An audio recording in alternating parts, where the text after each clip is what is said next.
আরে বেটা, তুই তা কি থাকস? রাজনীতি মানুষ করে মানুষের সেবা করার জন্য। তুই দিগস রাজনীতি ব্যবসা। বুঝলাম না কিছু। কিরে দোস্ত, কেমন আছিস? লেখাপড়া তো কম করলাম না বেটা। চাকরি মাকরি পাই না, বেকার ঘুরে বেড়াইতেছি। কি করা যায় দোস্ত? একটা আইডিয়া দিস না। মাস দুইটা তো এই কথাটাই বারবার ভাবতেছি কি করা যায়। আমার মাথায় একটা আইডিয়া এসে দোস্ত, চল দুইজনে একটা ব্যবসা শুরু করি। কিসের ব্যবসা দোস্ত? এই অসময়ে কি ব্যবসা তোর মাথায় আইছে? দোস্ত, চল আমরা একটা রাজনীতি ব্যবসা শুরু করি। রাজনীতি ব্যবসা তো এখন জমজমাট বেটা।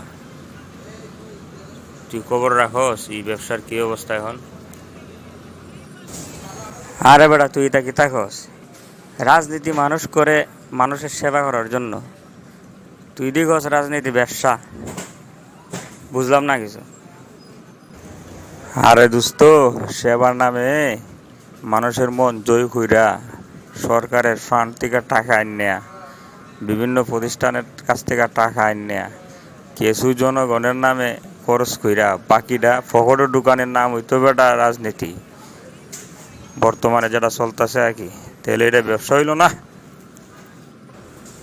এখন আমার মাথায় ঢুকছে বন্ধু, যে প্রতিদিন নতুন নতুন দল, রাজনৈতিক দল কেন নিবন্ধন পাওয়ার লাগে লাইন ধরছ।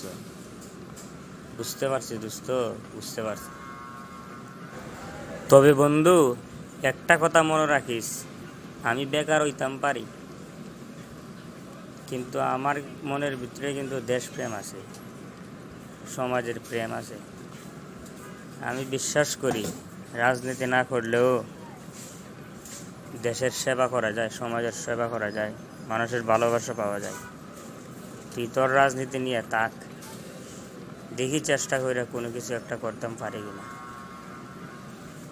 ভালো থাকিস। আরে বন্ধু, তুই আমার এত বড় একটা শোরুম দিলি, আমার আজকে শিক্ষা হয়েছে।